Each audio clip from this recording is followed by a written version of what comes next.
In this video, I will introduce you to the Eton, whatever, the Elite 750 shortwave radio. I will show you what this radio does and some of its features, and I will explain to you why having this type of a radio may help you get through the next scheduled plandemic, or if they fail at that, the looming world war. The price for the Eton Elite 750 is $369.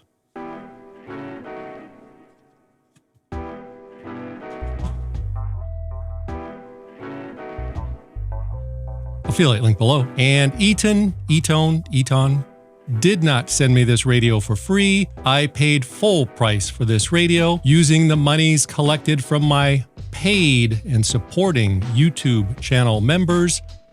Those are the members that press the join button or the thanks button below. Now, before I begin, please allow me to take a moment and explain that I am not a shortwave radio expert. I am just a simple YouTube hobo graciously sharing what I learn to those that choose to listen. And for those that do not like to listen, or for those that are just here to leave stupid comments, please take this opportunity to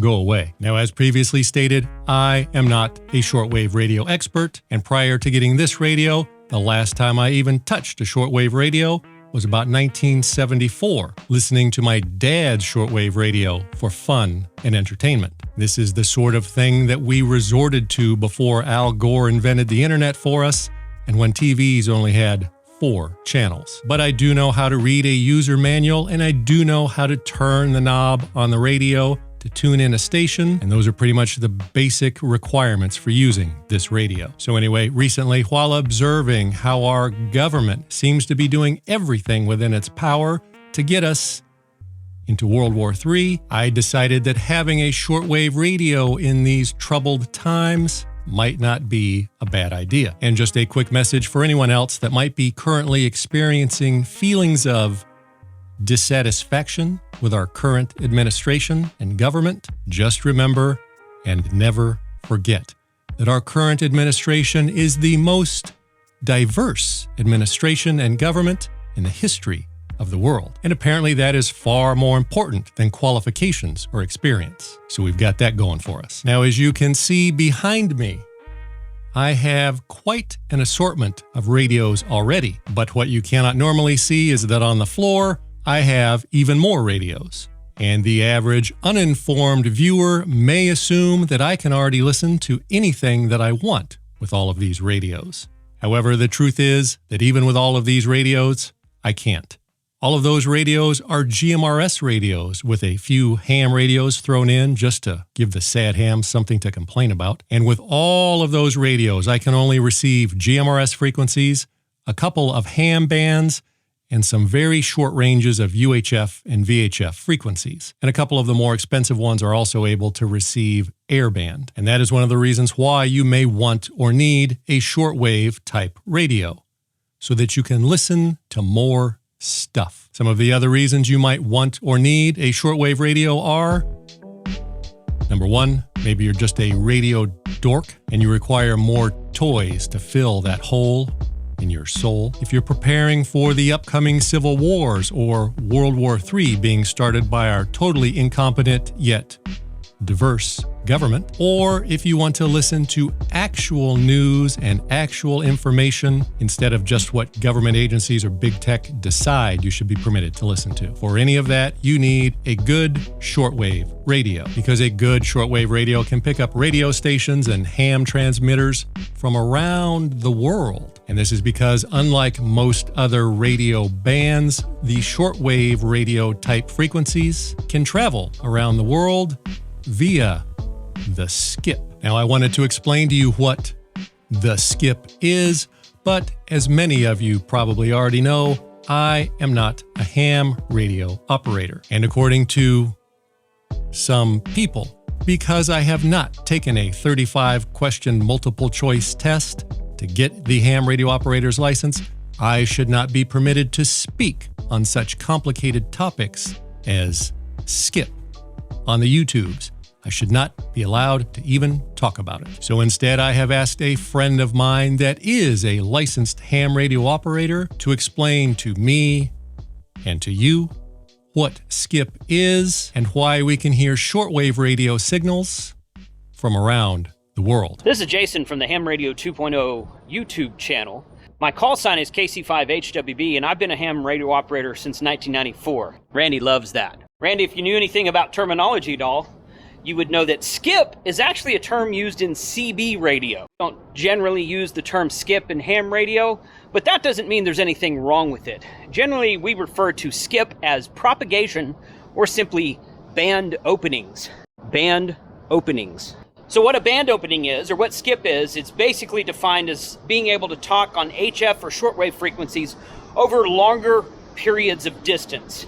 This can be due to atmospheric conditions and the ionosphere opening up or closing to allow certain radio waves to either pass through the atmosphere or to be bounced off of the atmosphere, or sometimes ground wave propagation, what we call radio waves that bounce up and down the curvature of the Earth like this. Sorry to tell you guys that the Earth is round, not flat. So ground wave propagation can be a radio signal that bounces along the ground and can be heard from distances of 50 to 100 miles up to 500 to 1,000 miles.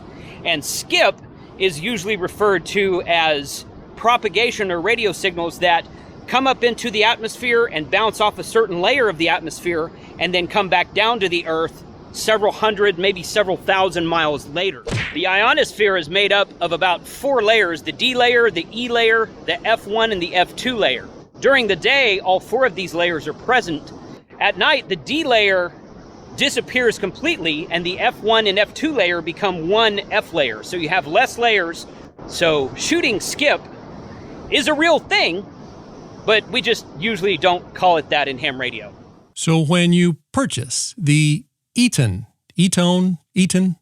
whatever, the Elite 750 in the box, you will receive a printout of a review of the radio from CQ Amateur Radio Magazine, which is actually a good read and gives you an idea of what the radio can do.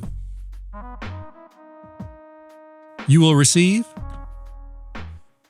the user manual, which goes over all of the features of the radio and how to use the radio. It is very well written in easy to understand English and several other languages, and I highly recommend that you read it. You will receive a power brick. One end plugs into the radio, the other into the holes that you find in the walls of your home to supply electrical energy to the radio, although the radio is also battery powered, so this is optional. And you will receive the Eton Elite 750 shortwave radio that actually receives more than just shortwave signals.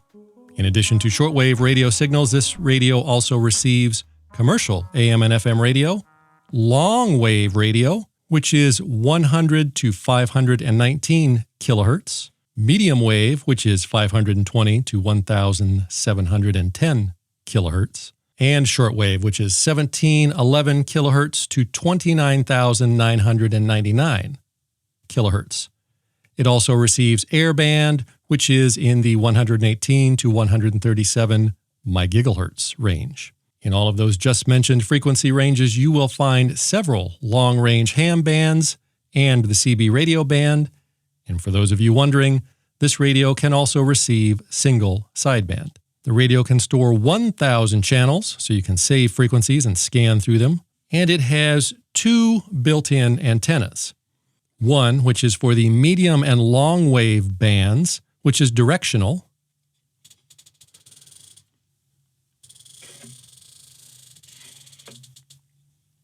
And for shortwave, it has a telescopic antenna, which, when fully extended, is just over 3 feet long, 3 feet 3 inches to be exact.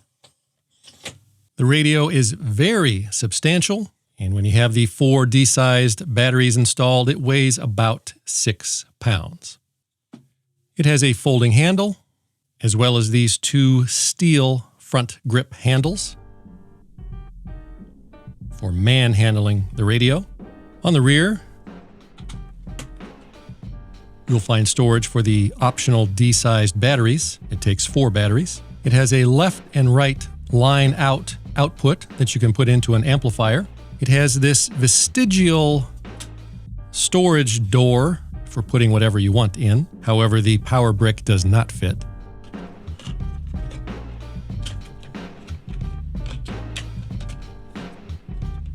It would have been nice if it did. On the right side, you'll find 2 BNC type connectors for a shortwave antenna or an FM antenna. It has a switch for switching between the internal built-in antennas and the external antennas you would connect here. And you can also connect what the experts call a long wire random type antenna, which is just a long wire that would plug in here, and you connect the other end to a ground, such as a cold water pipe in your house or a stake, a metal stake pounded into the ground. And I have found that even if you're using one of the internal antennas, which do work fairly well, if you connect the radio to a ground, you receive signals much stronger. And on the other side, all you will find is where you plug in the optional external power supply. Thusly, the radio has one large speaker here, and it is actually a very good sounding speaker. It sounds almost like a boombox if you're playing commercial FM radio through it. It has a connection for earphones.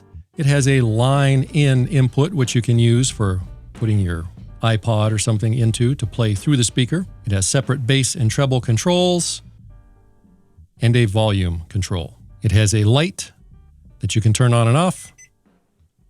And it also has timers and a snooze feature, as well as an alarm. So you can set it to turn off automatically after listening to it for a certain amount of time, or you can set it to wake up to the soothing sounds of shortwave radio static. It has, I almost forgot.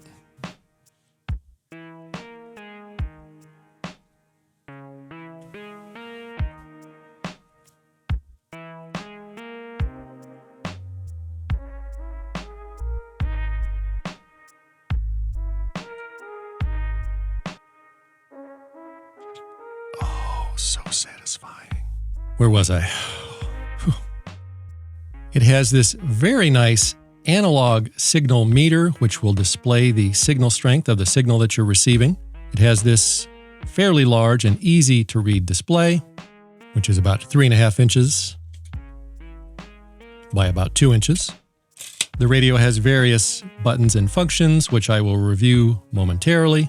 A large and very smooth frequency tuning knob, which has a nice, smooth, heavy feel to it, just like Barry White. Power on and off, sleep button for the aforementioned timers, antenna attenuation button, RF gain, squelch, and single sideband BFO. BFO, beat frequency oscillator, as opposed to variable frequency oscillator. I don't know what it means, and I don't really care. The radio is very simple to operate. You simply turn it on by pressing the power button. Normally you would extend the antenna, which I can't really do here, or connect a external antenna to it. You select what band you choose to listen to with these buttons here, and you can either use the heavy, smooth, Barry White-like knob to tune through the frequencies, or you can use these buttons to tune up and down, or scan and automatically find the next active frequency. Or you can switch to channel mode by pressing this button and going through your pre-saved channels. As previously mentioned, the radio can store up to 1,000 channels or memories, and it separates the memories by pages and then channels, as shown here. So I am currently on page 0.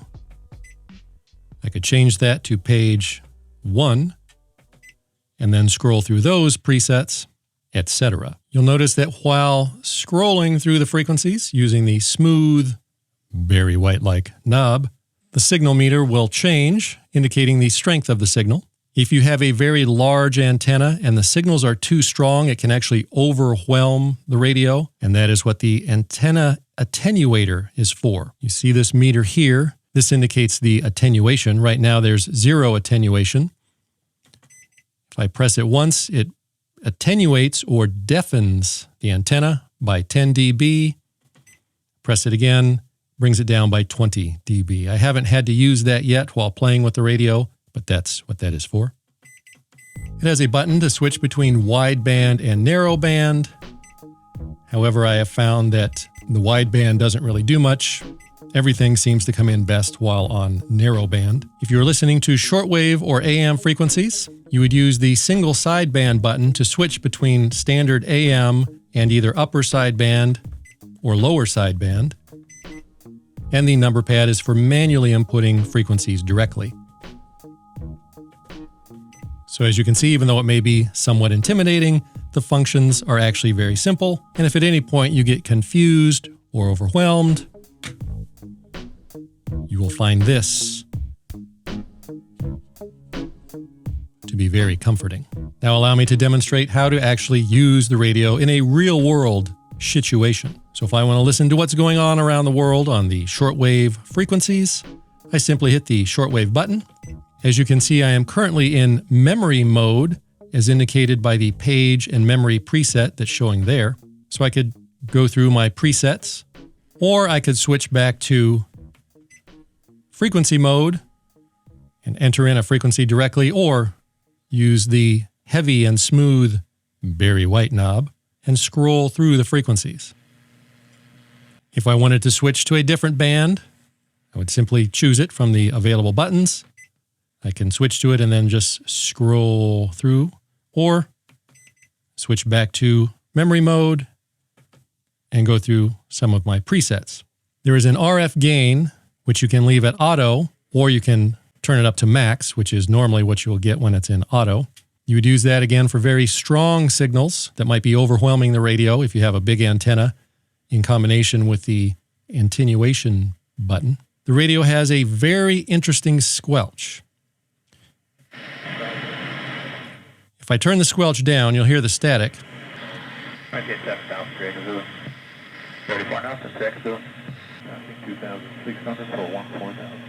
Now notice what happens when I turn up the squelch.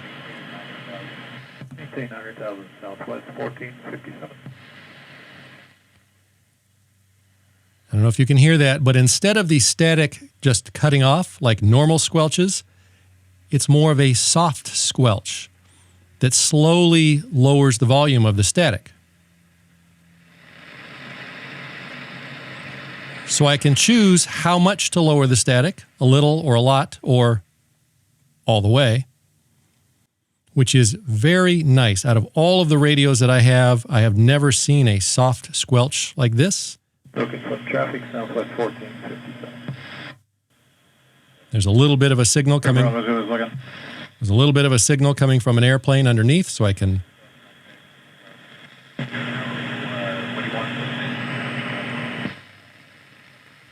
lower the squelch to pick that up. If I were to come across a station that was transmitting in single sideband, I would be able to tell because it would sound like Donald Duck. I can switch the mode to upper or lower sideband and try to tune it in using the sideband BFO knob. I can switch to medium wave, which will now use the directional antenna, which, by the way, spins around forever. There's also a jack for plugging in a longwave or midwave specific antenna, external antenna. As I go through the bands, for example, if I go back to shortwave, you'll see an indicator of the meter band that I'm on. As I hit the button, I can jump to other meter bands, for example, the 11 meter band or the 16 meter band. Instead of scrolling through, I can jump, for example, to 11 meters. So as you can see, even though some people may find the radio intimidating at first, it is very simple to operate. You do not need to be a shortwave radio geek or expert to operate this radio. Overall, the radio has a very good quality feel to it. The buttons and knobs are all tight and sturdy. The whole radio has a solid and substantial feel to it. This is definitely not a toy, obviously because of the price, but also due to its construction. The built-in antennas are very good, but for better reception, it is best to connect it to an external antenna. And you do not need to spend a bunch of money on a fancy antenna.